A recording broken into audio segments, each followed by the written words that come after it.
cosa.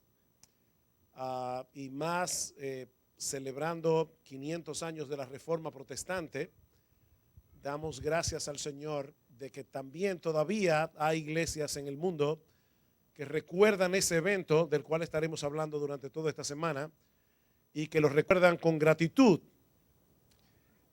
Cuando el hermano José me invitó a venir a Nueva York, aunque ya hace como 2 años que estábamos tratando de coordinar esto, pero finalmente cuando se dio esta invitación a venir a predicar acerca de este tema, la verdad, hermanos, es que vinimos animados y esperando en el Señor que Él se complazca en bendecir su palabra en estos días. Vamos a orar, vamos a pedir al Señor que sea con nosotros, pero antes quisiera que abrieran sus Biblias en 2 textos que vamos a leer brevemente. Salmo 44, versículo 1. Salmo 44, versículo 1. Perdón, hermano, ¿me puede traer esa botella de agua? Me van a perdonar que estoy un poco ronco. Es que está muy bien escondida. Bien. Va a ser mucho mejor, sí. Gracias. Okay. Dice así la palabra del Señor. Oh Dios, con nuestros oídos hemos oído, nuestros padres nos han contado la obra que hiciste en sus días en los tiempos antiguos. Salmo 105. Salmo 105. Versículos 1 y 2 y luego el versículo 5. Dice el salmista: alabad a Jehová, invocad su nombre, dad a conocer sus obras en los pueblos, cantadle salmos, hablad de todas sus maravillas. Versículo 5, acordaos de las maravillas que él ha hecho, de sus prodigios y de los juicios de su boca. Vamos a orar. Padre, nosotros queremos acercarnos a ti una vez más en esta noche. No confiamos absolutamente en nosotros mismos. Toda nuestra confianza está en ti. Y nosotros queremos, oh Señor, que tu Espíritu Santo venga con poder en esta noche y obre por medio de tu palabra en el corazón de cada uno conforme a la necesidad de cada uno. Padre, alabamos tu nombre y el anhelo de nuestro corazón es que solo Cristo y su palabra sean exaltados hoy, porque te lo pedimos en su nombre y para su gloria. Amén y amén. El 31 de octubre del año 1517, un monje alemán llamado Martín Lutero clavó un documento en la puerta de la iglesia del castillo en la ciudad de Wittenberg que contenía 95 tesis condenando el abuso de la venta de indulgencias. El documento estaba escrito en latín y era una invitación a los académicos de la ciudad universitaria a discutir este tema, así como en el día de hoy algunas personas usan el muro del Facebook para postear algún tema de discusión. En los días de Lutero se usaban las puertas de la iglesia. Así que si hubiera sido en el día de hoy, hubiéramos dicho que Lutero clavó o posteó 95 tesis en su Facebook, en su muro de Facebook. De manera, mis hermanos, que, y hablo del Facebook porque eso es de uso tan común en el día de hoy, no había nada revolucionario en la acción de Lutero. Nada que pudiera predecir el tsunami que habría de provocar este documento en toda Europa y que cambiaría para siempre el curso de la historia. Aunque Lutero no lo sabía, esa noche él estaba comenzando la Reforma Protestante.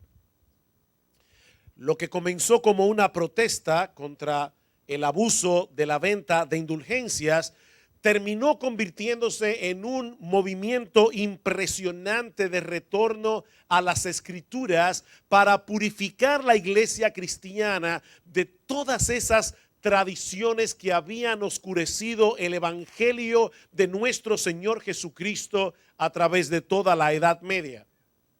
Y aunque muchos ven hoy día la reforma como una división de la verdadera iglesia, y otros ni siquiera pueden entender por qué estamos dando tanta importancia a un evento histórico que ocurrió hace tanto tiempo, mis hermanos, lo cierto es que los temas que los reformadores discutieron tienen tanta relevancia para nosotros en el día de hoy como hace 500 años. Yo espero demostrar en este mensaje y a través de esta semana que los principios que nuestros padres en la fe defendieron hace 5 siglos son atemporales, no pasan de moda, porque constituyen la esencia del verdadero evangelio. Estos principios más adelante fueron resumidos en 5 temas que hoy conocemos como las 5 solas de la Reforma: sola escritura, sola gracia, solo fe, solo Cristo y soli Deo gloria. Solo a Dios sea la gloria. Si nosotros comparamos estos principios con un gran templo de la verdad, pudiéramos decir que el fundamento de la edificación es sola escritura. Esa es la zapata, esa es la basamenta, ese es el fundamento. Sobre ese fundamento se levantan 3 columnas que definen el verdadero evangelio: sola gracia, solo fe, solo Cristo. Y el techo de la edificación sería soli Deo gloria, que toda la gloria sea dada únicamente a Dios. Ahora, nosotros leímos hace un momento en el libro de los Salmos, y por eso me alegra que haya niños aquí. Y jovencitos, déjenme decirles algo: yo no vine a predicarle únicamente a los adultos, yo vine a predicarles a todos los que estén en esta sala, y ustedes están aquí. Y nosotros vimos en este salmo que acabamos de leer que una de las cosas que Dios quiere que nosotros hacemos, padres, pastores que están aquí, es que nosotros traspasemos a las generaciones futuras las obras de Dios. Debemos recordar las maravillas que Él ha hecho a través de la historia de su pueblo. Y esa historia no terminó en Hechos 28. Esa historia no concluye en Hechos 28. Y si hay algo que nosotros necesitamos conocer, celebrar y atesorar con mucho cuidado, es la obra extraordinaria que Dios llevó a cabo en el siglo XVI, como yo espero comenzar a demostrar en esta noche. Un historiador ha dicho correctamente que el meollo, la sustancia, el corazón, la esencia de la reforma es una discusión acerca de cómo podemos conocer a Dios y cómo podemos estar en paz con Él. ¿De qué se trata la reforma? ¿Cómo podemos conocer a Dios? ¿Cómo podemos estar en paz con Él? De manera que lo que está en juego aquí es el destino eterno de nuestras almas. Nosotros estamos hablando aquí de la diferencia entre el cielo y el infierno. Los reformadores del siglo XVI, Lutero, Calvino, Zwinglio, ellos no trataron de crear una nueva religión. Ellos trataron más bien de regresar al fundamento de la iglesia, colocando la escritura como nuestra máxima autoridad.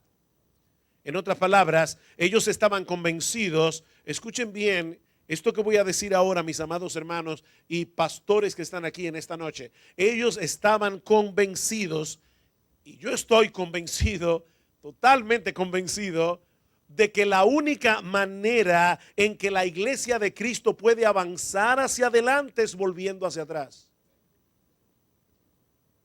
La única manera en que la iglesia de Cristo puede avanzar hacia adelante es volviendo hacia atrás, es regresando al fundamento establecido por Dios en su palabra.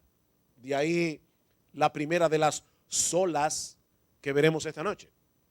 Le comentaba a José cuando venía para acá que tengo un amigo en Colombia que me decía: en nuestra iglesia tenemos 5 solas y las quiero casar.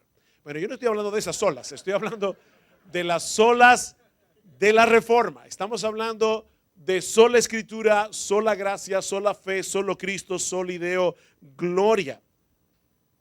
Antes de pasar a considerar el significado de esta expresión, este lema sola escritura y su relevancia para nosotros en el día de hoy, permítanme tomar unos minutos para ver el trasfondo histórico de este lema sola escritura. Aunque varios factores se conjugaron para dar inicio a la reforma protestante, el factor detonante fue la venta de indulgencias, como decíamos hace un momento. Según la Iglesia Católica Romana, además del Señor Jesucristo, hay personas como la Virgen María y todos aquellos a quienes la Iglesia Católica considera como santos que acumularon un superávit de buenas obras que pueden ser transferidas a los que la necesiten. O sea, ellos tuvieron suficientes buenas obras como para llegar al cielo, pero también para ayudar a otros a llegar al cielo. Ese superávit de buenas obras es conocido por la Iglesia Católica como el tesoro de méritos y satisfacciones de Cristo, de María y de los santos, y es administrado por el Papa a través de las indulgencias.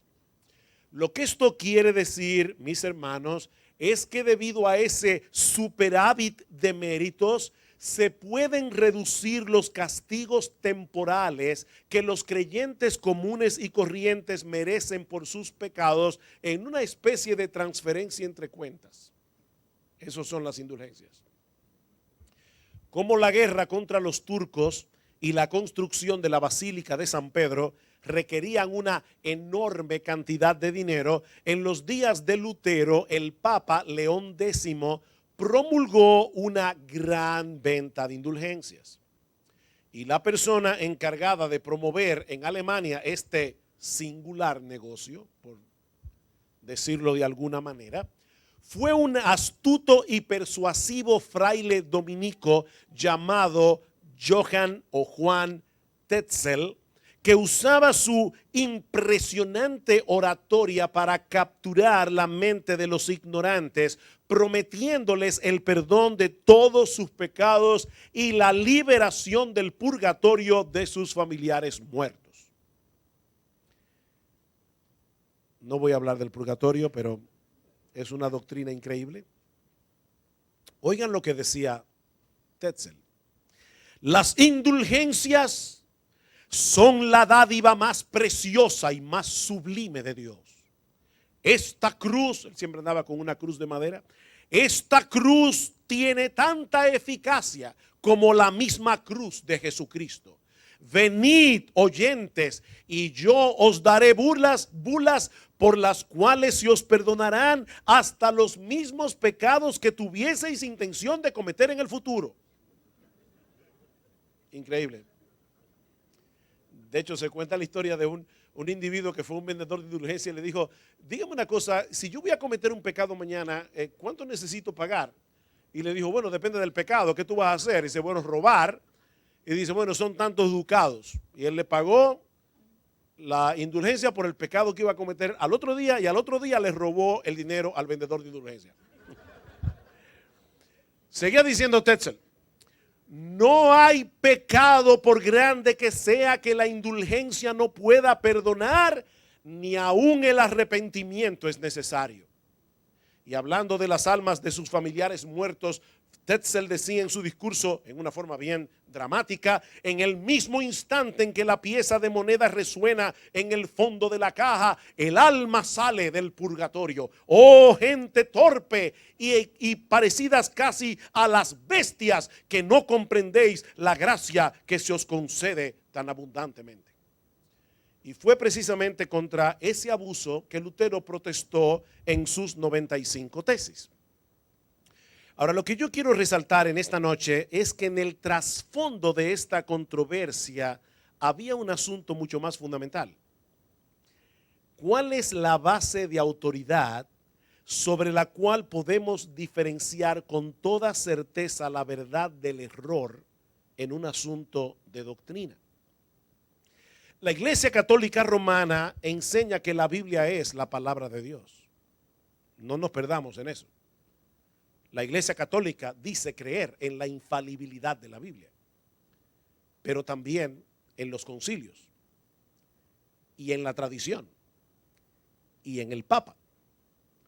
Pero tanto Lutero como los demás reformadores descansaban únicamente en la Biblia como su única fuente de autoridad para resolver toda controversia. De ahí el lema sola escritura.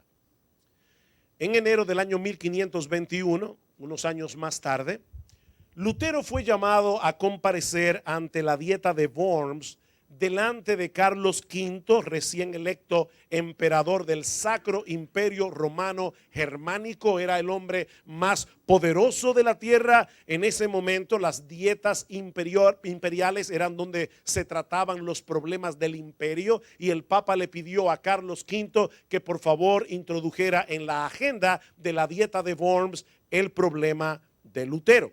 Así que Lutero comparece ante la Dieta de Worms pensando que iba a tener la oportunidad de defender sus puntos de vista. Pero para sorpresa suya, y yo sé que muchos de ustedes conocen la historia, solo se le permitió responder dos preguntas. Primera pregunta, habían unos libros en la mesa. ¿Esos libros son suyos? Sí, son míos. Segunda pregunta, ¿se retracta de todo lo que escribió allí? Bueno, Lutero no dijo inmediatamente que no. Lutero pidió tiempo para pensarlo. Hermanos, hay que ponerse en la sotana de Lutero, ¿verdad? En ese momento. Es un monje desconocido peleando contra los dos poderes más grandes del mundo, al emperador Carlos V y la Iglesia Católica Romana. Le dieron 24 horas para pensarlo. Al otro día, Lutero regresó ante la asamblea y le volvieron a hacer exactamente las mismas preguntas. Lutero respondió que si le mostraban con la Biblia donde él se había equivocado, él se iba a retractar. Pero entonces se le dijo que no estaban allí para refutar absolutamente nada, sino para saber si Lutero se retractaba o no se retractaba. Y es en ese momento cuando Lutero pronunció estas famosas palabras: si no me convencen mediante testimonios de las Escrituras o por un razonamiento evidente, puesto que no creo al Papa ni a los concilios solos, porque consta que han errado frecuentemente y se han contradicho a sí mismo, quedo sujeto a los pasajes de las Escrituras aducidos por mí, y mi conciencia está cautiva de la palabra de Dios. Yo no puedo ni quiero retractarme de nada, puesto que no es prudente ni recto obrar contra la conciencia. Que Dios me ayude.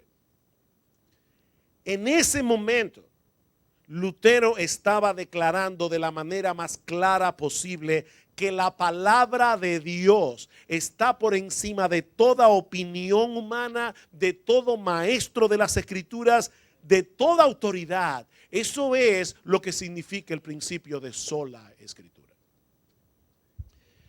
Ahora, la idea, mis hermanos, no es que despreciemos la contribución de aquellos hombres que Dios ha dado a su iglesia como teólogos y maestros de la Biblia. Hay personas en el día de hoy que dicen: yo me sostengo en el principio de sola escritura, y por eso no escucho a ningún pastor, yo no leo ningún libro, yo no estudio ningún comentario. Eso no es creer en sola escritura, eso es creer que tú eres el Papa. O sea, si tú realmente crees de verdad que tú no necesitas la enseñanza de ningún hombre, tú estás tomando en poco el ministerio de la enseñanza de la palabra que Dios ha dado a su iglesia. Dice en Efesios capítulo 4 versículo 11 que el mismo Cristo constituyó a unos apóstoles, a otros profetas, a otros evangelistas, a otros pastores y maestros, a fin de edificar a los santos para la obra del ministerio, para la edificación del cuerpo de Cristo, hasta que todos lleguemos a la unidad de la fe y del conocimiento del Hijo de Dios. Nosotros necesitamos maestros de la Biblia. Al hablar de sola escritura, no es a eso que nos estamos refiriendo, hermanos. De hecho, los mismos reformadores citaban continuamente a los padres de la iglesia, sobre todo Agustín de Hipona. Pero ninguna opinión humana puede tener más autoridad que la revelación de Dios en su palabra.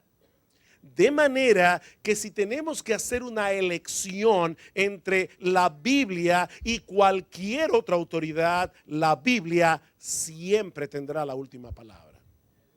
Eso es lo que significa sola escritura.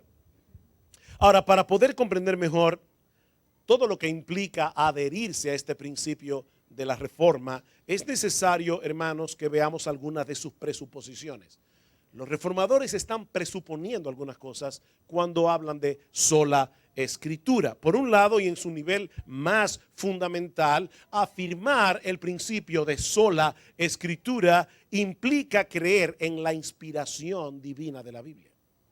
Implica creer en la inspiración de las escrituras. Es decir, que aunque la Biblia fue escrita por hombres, cada una de sus palabras fueron inspiradas por el Espíritu Santo. Ustedes conocen el conocidísimo texto de 2 Timoteo, capítulo 3, versículo 16. Toda la escritura es inspirada por Dios y útil para enseñar, para redarguir, para corregir, para instruir en justicia, a fin de que el hombre de Dios sea perfecto, enteramente preparado para toda buena obra.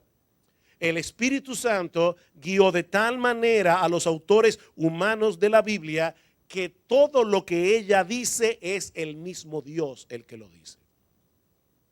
Por eso me encanta como dice el pastor John Piper: ¿tú quieres oír audiblemente la voz de Dios?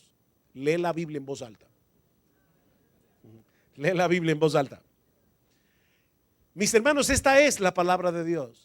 Real y efectivamente. Por eso decía Calvino que cuando los creyentes leen la Biblia es como si oyeran al propio Dios dirigirse a ellos. Cada una de las palabras de la Biblia,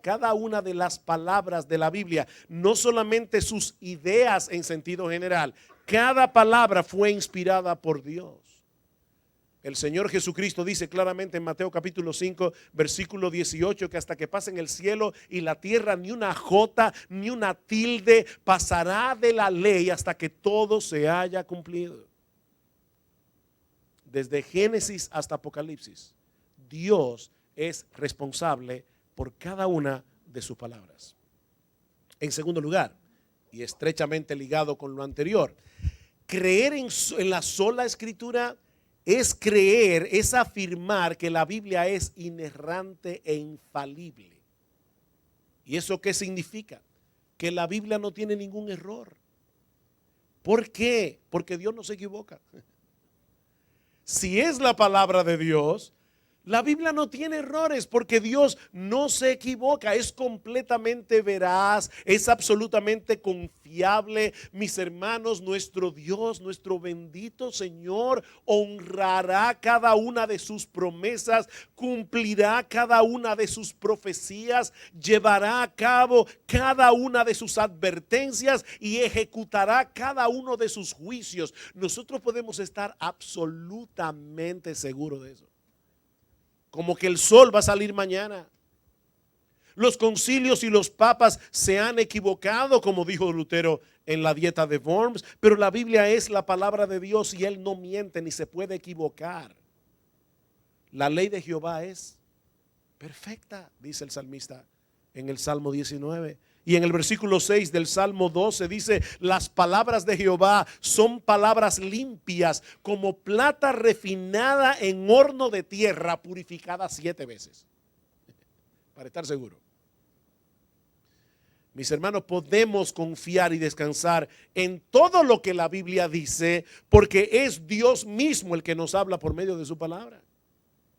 En tercer lugar, creer en sola escritura es declarar que solo la Biblia tiene suprema autoridad sobre la conciencia de los hombres. Y una vez más, una cosa se deriva de la otra. Si solo la Biblia es inspirada por Dios y solo la Biblia es infalible, entonces no puede existir ninguna persona, ninguna institución que tenga sobre nosotros más autoridad que la Biblia. Absolutamente nadie. Es por eso que Lutero decía que colocar tu opinión por encima de la Biblia es en realidad levantarte por encima de Dios mismo. Pero eso era exactamente lo que estaba ocurriendo durante la Edad Media, ¿no es así? La tradición, los concilios, los papas tenían en la práctica más autoridad que la Biblia misma. Ahora, mis hermanos, por favor, no piensen ni por un momento que ese es un problema exclusivo de la Iglesia Católica Romana. Aunque las iglesias evangélicas dicen no creer en un papa infalible, ¿saben cuál es la realidad, mis hermanos? En muchos casos, que hay tradiciones que están por encima de la Biblia en las iglesias evangélicas. Y hay algunos pastores que en sentido funcional son casi papas.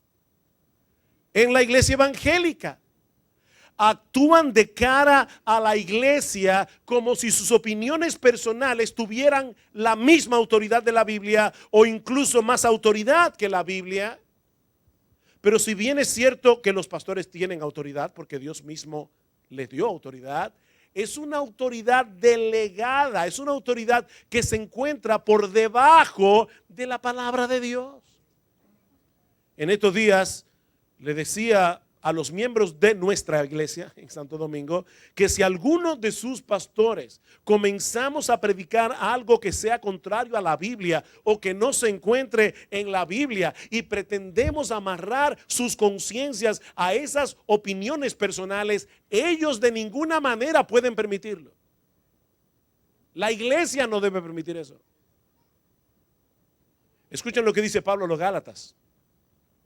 Estoy maravillado de que tan pronto os hayáis alejado del que os llamó por la gracia de Cristo para seguir un evangelio diferente. No que haya otro, sino que hay algunos que os perturban y quieren pervertir el evangelio de Cristo. Pero ahora escuchen esto, hermanos. Esto es el apóstol Pablo hablando. Mas si aún nosotros o un ángel del cielo os anunciare otro evangelio diferente del que os hemos anunciado, sea anatema, sea maldito de Dios. Como antes hemos dicho, también ahora lo repito, si alguno os predica un evangelio diferente del que habéis recibido, sea anatema. Ningún ser humano, ni siquiera un apóstol de Cristo, de los de verdad, no los de ahora, ni siquiera un apóstol de Cristo tiene derecho a torcer las escrituras. A la ley y al testimonio, dice en Isaías capítulo 8 versículo 20. Si no dijeren conforme a esto, es decir, si sus palabras y opiniones no son conforme a lo que Dios ha revelado en su palabra, es porque no les ha amanecido. Es porque la luz del entendimiento no les ha sido iluminado por el Espíritu Santo. En cuarto lugar, al declarar el principio de sola escritura, los reformadores afirmaban también la claridad intrínseca de la palabra de Dios en contraposición a la enseñanza de la Iglesia Católica Romana de que solo el Papa y los líderes jerárquicos de la Iglesia podían interpretar la Biblia por sí mismos. Y de hecho la Iglesia Católica sigue pensando eso en el día de hoy. Y el texto favorito es 2 de Pedro capítulo 1, versículo 21 en adelante, donde dice ninguna interpretación de ninguna profecía de las escrituras es de interpretación privada. Entonces, ven ahí, eso no es de interpretación privada, eso tiene que interpretarlo la iglesia. El único problemita es que la palabra interpretación que aparece allí es la misma palabra griega que aparece en Hechos capítulo 19, creo que en el versículo 32. Ustedes recuerdan cuando en Éfeso hubo un problema con los vendedores de templecillos de Diana y se armó un tumulto y casi linchan al apóstol Pablo, y sale Alejandro y le dice a la multitud: si ustedes tienen algún problema con estos hombres, aquí hay asamblea, tráiganlo a la asamblea, que en legítimas reuniones como estas, este problema se puede decidir. Esa es la palabra que usa Pedro. Así que lo que Pedro está diciendo es: ninguna profecía de las escrituras fue escrita por decisión privada del profeta, sino que los santos hombres de Dios hablaron siendo inspirados por el Espíritu Santo. No fue que un día Isaías se sentó debajo de un árbol e escribió Isaías 53. Eso le vino por inspiración del Espíritu Santo. Pero hermanos, dice en el Salmo 19, versículo 8, que el mandamiento de Jehová es puro que alumbra los ojos. El Señor imparte luz al entendimiento a través de su palabra. Y en el Salmo 119, versículo 130, dice, la exposición de tus palabras alumbra, hace entender a los simples. A los simples. Dios habló para que la gente lo entienda. Refiriéndose a esto, decía Lutero que en el mundo entero nunca se ha escrito un libro más claro que la Biblia. Y en otro lugar escribió, la escritura tiene la intención de alcanzar a todo tipo de personas. Ella es lo suficientemente clara en lo concerniente a aquellas verdades que son necesarias para nuestra salvación. ¿Qué es lo que Lutero está diciendo aquí? Que eso no elimina la realidad de que en la Biblia hay algunas cosas que sean difíciles de interpretar. Pero en realidad esa dificultad se encuentra en nosotros, no en la Biblia. En otras palabras, es debido a nuestra ignorancia de la gramática, del contexto histórico, del vocabulario, que algunas cosas de la Biblia resultan difíciles de entender para ciertas personas. Pero mis hermanos, ninguna de esas cosas oscurecen el significado de las doctrinas más importantes de la Biblia, y no hay ningún pasaje oscuro que no pueda ser interpretado correctamente a la luz de otros pasajes que están más claros. Así que, mi hermano, Dios escribió la Biblia para que tú la entiendas. Lee tu Biblia. Lee tu Biblia. Dios te va a hablar a través de tu Biblia. En quinto lugar, aceptar el principio de sola escritura presupone también la completa suficiencia de la palabra de Dios. Si es sola escritura, es porque la Biblia es suficiente. ¿Y qué quiere decir eso? Eso quiere decir que la Biblia dice todo lo que tiene que decir para cumplir plenamente el propósito para el cual Dios la inspiró. O sea, la Biblia no es suficiente para que un médico sepa cómo sanar a un paciente. Porque la Biblia no es un libro de medicina. La Biblia no es suficiente para que un ingeniero sepa cómo calcular una estructura para hacer un edificio. Porque la Biblia no se escribió para ingenieros.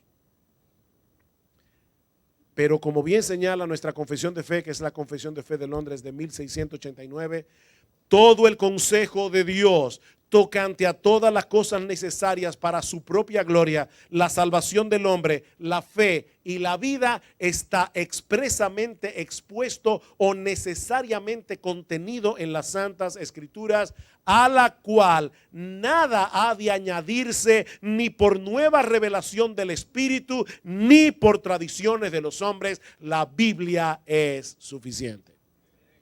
La Biblia es suficiente. ¿Es suficiente para conocer a Dios salvadoramente en Cristo? ¿Es suficiente para crecer en santidad? La Biblia es suficiente, mis hermanos, para darnos consuelo en la aflicción. La Biblia es suficiente para lidiar con los problemas del alma humana. La Biblia es suficiente para guiar a la iglesia y su ministerio. La Biblia es suficiente. Eso es lo que Pablo le escribe a Timoteo en el texto que citamos hace un momento. Timoteo, toda la escritura es inspirada por Dios y útil para enseñar, para redarguir, para corregir, para instruir en justicia, a fin de que el hombre de Dios, es decir, el pastor en la iglesia, alcance la madurez y esté enteramente preparado para toda buena obra. Wow. No había ninguna cosa que Timoteo necesitara para alcanzar la madurez o para pastorear la iglesia que no se encuentre en la Biblia. Eso es lo que Pablo le está diciendo. La Biblia es suficiente. En sexto lugar, aceptar el principio de sola escritura es reconocer que solo la palabra de Dios es usada con poder del Espíritu Santo para llevarnos a Cristo y para transformarnos a su imagen. No hay ningún libro en el mundo que tenga el poder transformador de la palabra de Dios. Ningún libro en el mundo. Hermanos, el poder de la Biblia es impresionante para salvar a los pecadores. No hay que saber física cuántica para tú convencer a un impío de que venga a Cristo. Predícale el evangelio. Que la palabra de Dios es suficiente. Conozco el testimonio de un hijo de un pastor que lamentablemente se rebeló contra su papá y se fue de la casa. Comenzó a vivir una vida increíblemente desordenada, comenzó a beber, comenzó a endrogarse. Y él dice que un día una compañera de trabajo, esta historia es verídica, hermanos, un día una compañera de trabajo le mandó una cartita con un texto bíblico. Él lee la carta y sabe que ese texto estaba en la carta a los romanos, pero no sabía dónde. Le picó la curiosidad, así que este joven se fue para su casa para buscar en el libro de Romanos dónde estaba ese texto, pero en el camino compró marihuana, compró una botella de alcohol, llegó a su casa, comenzó a fumar marihuana, comenzó a beber alcohol y a leer la Biblia. Y dice él, ya como por el capítulo 10 yo estaba endrogado, borracho y convertido. El poder de la Biblia. Un testimonio raro. Pero es el poder de la palabra de Dios. Hermanos, la palabra de Dios es viva y eficaz y más cortante que toda espada de doble filo y penetra hasta partir el alma y el espíritu, las coyunturas y los tuétanos y discierne los pensamientos y las intenciones del corazón. Eso hace la Biblia.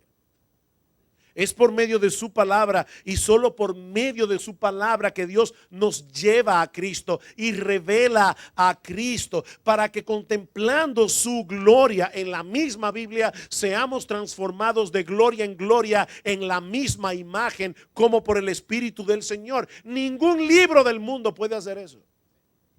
Solo la Biblia. De manera, mis hermanos, que los reformadores no se inventaron el principio de sola escritura. Ellos no se inventaron eso. Ellos fueron guiados por el Señor para colocar la Biblia en el lugar que le corresponde. La Biblia debe ser nuestra máxima autoridad porque Dios es nuestra máxima autoridad y la Biblia es su palabra. En estos días tuve que tratar junto con un hermano de la iglesia con una pareja con muchísimos problemas. Una pareja que en un momento dado de su vida caminaron bien con el Señor, pero hoy su matrimonio es un desastre. Y era mi hermano mayor y yo, nos sentamos con esta pareja y le dijimos, dígame una cosa, antes de hablar nada aquí, yo quiero saber dos cosas. Primero, ¿ustedes creen en la soberanía de Dios? Sí. ¿De verdad lo creen? O sea, ¿ustedes creen que todo lo que ocurre es controlado por el Dios soberano? Sí, lo creemos. Dos, ¿ustedes todavía siguen creyendo que la Biblia es vuestra máxima autoridad? De manera que si yo les cito un texto bíblico, ustedes no van a rechistar, ustedes van a creer lo que ese texto dice porque lo dice la palabra de Dios, porque si no, no vale la pena seguir hablando. Ahora, si ustedes creen que Dios es soberano y ustedes creen que este libro es su palabra, obedezcan lo que dice aquí, aunque no les guste, porque Dios es Dios y Él tiene autoridad sobre nuestra vida. Ahora bien, hermanos, todo esto que tiene que ver con nosotros hoy, eso es lo que quisiera decir en los últimos minutos que me quedan. ¿A qué hora fue que yo empecé? No, en serio, no es una pregunta retórica. Hace 5 minutos. ¿Recuerdan lo que decíamos al principio? Debemos celebrar la reforma protestante. Debemos atesorar el hecho de que el Señor haya guiado a los reformadores a volver a poner en alto el principio de sola escritura. Mis hermanos, al celebrar 500 años de la reforma, nosotros no tenemos la intención de idolatrar a ningún hombre. Lutero tuvo errores, como todo ser humano. Calvino también. Y Zwinglio también. Y no ha habido ningún hombre en la historia que no lo haya tenido, excepto nuestro Señor. Pero lo cierto es que Dios en su providencia levantó a los reformadores en ese momento particular de la historia de la iglesia para que los creyentes que vivimos en estos últimos 5 siglos pudiéramos disfrutar de enormes privilegios que los creyentes de siglos anteriores no habrían podido ni soñar. Por ejemplo, Fue por la labor de los reformadores y por su plena confianza en el principio de sola escritura que hoy nosotros disfrutamos el privilegio de poder leer la Biblia en nuestro propio idioma sin ser encarcelados o llevados a la hoguera por eso. Tú sabes el tesoro que tú tienes en la mano por tener la Biblia en español. Eso era algo impensable durante casi toda la Edad Media. Muchos creyentes fueron llevados a la muerte por el único delito de haber traducido la Biblia al idioma común o por haber tenido en sus manos un ejemplar de esas traducciones. Fueron llevados a la hoguera por eso. Casiodoro de Reina, el traductor de la versión de la Biblia en español que hoy conocemos como Reina Valera, se pasó 12 años, hermanos, 12 años huyendo por toda Europa con los manuscritos del Antiguo y del Nuevo Testamento para que el mundo de habla hispana tuviera el privilegio de poder leer la Biblia en su propio idioma. Y luego vino Casiodoro y se pasó 20 años revisando luego vino Cipriano de Valera, 20 años a revisar lo que Casiodoro había hecho. Por eso se llama Reina Valera la versión. Debemos estar profundamente agradecidos a Dios por esos hombres que Él usó para transmitirnos, para tener en nuestras manos un tesoro tan grande. Pero al mismo tiempo, hermanos, nosotros tenemos que honrar a Dios aprovechando al máximo ese tesoro. ¿De qué sirve tener la Biblia en español, en todas las versiones que tú te puedas imaginar, con letra grande, letra pequeña, letra de Jesús en rojo, si no la leemos? Tú lees tu Biblia. Tú lees tu Biblia en serio. Es la palabra de Dios. Ay, pastor, es que yo no tengo mucho tiempo. Mire, hermano, dice un siervo de Dios que una de las razones por las que Dios permitió que se inventara el Facebook fue para demostrar que nosotros tenemos tiempo para orar y leer la Biblia.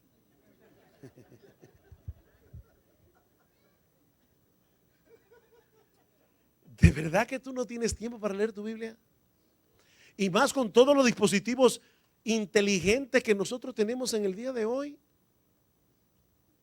Algunas personas dicen que esto es lo único inteligente que nosotros tenemos, pero hermanos, aquí tú puedes grabar tu Biblia y oírla mientras vas camino al trabajo, puedes leerla cuando tienes un tiempo libre. Hermano, honra el principio de sola escritura leyendo la escritura. Lee tu Biblia, hermano, medita en tu Biblia, memoriza tu Biblia. Procura sobre todas las cosas obedecer tu Biblia en dependencia del Espíritu de Dios, porque esa es la voz de Dios hablándote a ti. Dios te está hablando a través de su palabra. Por otra parte, es por el principio de sola escritura que hoy podemos adorar a Dios cada semana como iglesia de la manera como Él desea que su pueblo le adore y no conforme a tradiciones e imposiciones humanas. Uno de los lemas favoritos de los herederos de la Reforma es una frase latina que dice: Ecclesia reformata semper reformanda est. Y algunos traducen esa frase como iglesia reformada siempre se está reformando. No, la mejor manera de traducir esa frase al español es: la iglesia reformada siempre está siendo reformada por la palabra de Dios. Siempre está siendo reformada por la palabra de Dios. Recuerden, mis hermanos, que la iglesia solo puede avanzar hacia adelante volviendo hacia atrás, regresando al fundamento que Dios nos ha dejado en su palabra. De hecho, eso es lo que distingue a una iglesia reformada de una que no lo es. El compromiso de honrar las escrituras apegándose al principio regulativo de la adoración. ¿Y qué significa este principio? La convicción de que en nuestros servicios congregacionales, solo podemos hacer lo que Dios explícitamente mandó en su palabra. ¿Qué le dice Pablo a Timoteo? Timoteo, la iglesia no es tu casa. La iglesia no es la casa de los hermanos. La iglesia es la casa de ¿quién? Es la casa de Dios, columna y baluarte de la verdad. Hay varios casados aquí, así que van a entender perfectamente esta ilustración. Si tú te acabas de casar y llega de visita a tu casa tu querida suegra, y de repente te dice, mira mi hijo, ese cuadro que tú pusiste ahí en el comedor va mejor en la sala. El cuarto de la habitación que ustedes cogieron para la visita debería ser vuestra habitación y ustedes deberían mudarse al cuarto de la visita. Esos muebles como están ordenados no deberían estar ordenados así. Yo estoy seguro que si tú eres como yo, le dirías con mucha ternura y amabilidad, querida suegra, gracias por sus consejos, pero esta es mi casa. Y en esta casa yo pongo los muebles como yo quiero. Pues ¿sabes qué, mi amado hermano? La iglesia no es tu casa. La iglesia no es la casa de los pastores. La iglesia es la casa de Dios. Y en la casa de Dios debe hacerse lo que Dios ha mandado. Y saben que Dios no mandó muchas cosas para que hagamos los domingos cuando nos congregamos como iglesia. Dios mandó que le cantáramos, Dios mandó que oráramos, Dios mandó que ofrendáramos, Dios mandó que predicáramos su palabra, que celebráramos la Santa Cena y que celebráramos el bautismo. No hay nada más que hacer en la iglesia. Es tan simple. Sola escritura. Por otra parte, y muy conectado con lo anterior, es por el principio de sola escritura enarbolado por los reformadores que hoy disfrutamos el beneficio de la predicación de la palabra de Dios en nuestros servicios de adoración. Para nosotros es tan natural hoy día que cada domingo en las iglesias sanas, ¿verdad? Viene un hombre de Dios, abre la palabra, explica un pasaje de las escrituras y en nuestro propio idioma. Pero hermanos, cada vez que eso suceda, deberíamos darle gracias a Dios por los hombres y mujeres de la Reforma que dejaron un rastro de sangre para mantener en alto el principio de sola escritura, porque ese fue un privilegio que muchos no pudieron disfrutar durante siglos. El centro de los servicios de adoración durante la Edad Media era la participación en la Eucaristía, no la predicación de la Biblia. Era la celebración de la misa. Es por eso que en las iglesias católicas, ¿qué era lo que estaba en el centro? El púlpito, no. El altar para la celebración de la misa. El púlpito lo ponían a un lado. Porque la predicación no era un medio para edificar al pueblo con las escrituras. De hecho, las breves homilías que decían los curas eran en latín. Nadie los entendía, solo las personas instruidas. Pero cuando los reformadores volvieron a colocar la Biblia en el lugar de preeminencia que le corresponde a la Biblia, también volvieron a colocar la predicación en el lugar de preeminencia que le corresponde a la predicación. ¿Qué hicieron? Quitaron el altar en el medio y pusieron el púlpito. Porque estaban diciendo, este púlpito aquí dice algo. No es simplemente porque es el lugar equidistante a todo el salón. No, cuando tú entras a este lugar y ves este púlpito aquí, donde se predica la palabra de Dios, esto te está diciendo algo. Te está diciendo que el centro de la adoración de esta iglesia es la predicación de la palabra. ¿Saben en cuántas iglesias hoy día se cantan 2 horas y se predica 15 minutos? Y déjeme decirle algo, a mí me encanta cantar, por si acaso. Me encanta la música, le decía al hermano José, me encanta la música, me encanta cantar himnos. Pero en el servicio de adoración, nosotros le hablamos a Dios a través de los himnos, a través de la oración. Dios nos habla a través de su palabra. Y es más importante lo que Él tiene que decir que lo que nosotros tenemos que decir. La palabra de Dios es importante. De hecho, no hay adoración verdadera sin la palabra de Dios. No hay adoración verdadera. El centro de la adoración a Dios es la predicación de la palabra. Hay iglesias que dicen, estábamos ahora adorando a Dios, ahora vamos a la predicación. O sea que la predicación no es adoración. Mis hermanos, la predicación es el centro de la adoración. La predicación es el centro de la adoración. Lamentablemente esa no es la realidad en muchas iglesias evangélicas en el día de hoy. Hay muchas cosas que han desplazado o han sustituido la predicación de la palabra. ¿Saben por qué? Porque han dejado caer a tierra el principio de sola escritura. Y es importante resaltar aquí que no son los líderes los únicos que deben mantener en alto esa bandera. Porque la iglesia no está compuesta únicamente de pastores. Son los miembros de la iglesia, junto con sus líderes, los que deben defender y mantener el principio de sola escritura. Déjame hacerte una pregunta para terminar. Mi hermano, es la palabra de Dios la autoridad suprema de tu vida. De tal manera que tú pudieras decir como Lutero en la dieta de Worms, mi conciencia es cautiva de la palabra de Dios. Nota que él no dijo, estoy convencido de que la Biblia es la palabra de Dios. No. Lo que él dijo fue, mi conciencia está atada de tal manera a la autoridad de la palabra de Dios que prefiero morir antes que dejar caer a tierra una de sus doctrinas. Y yo te pregunto otra vez, ¿está tu conciencia atada a la Biblia de ese modo? Por encima de cualquier otra autoridad humana, por encima de las tradiciones e incluso por encima de tus propias opiniones o de la inclinación de tu corazón.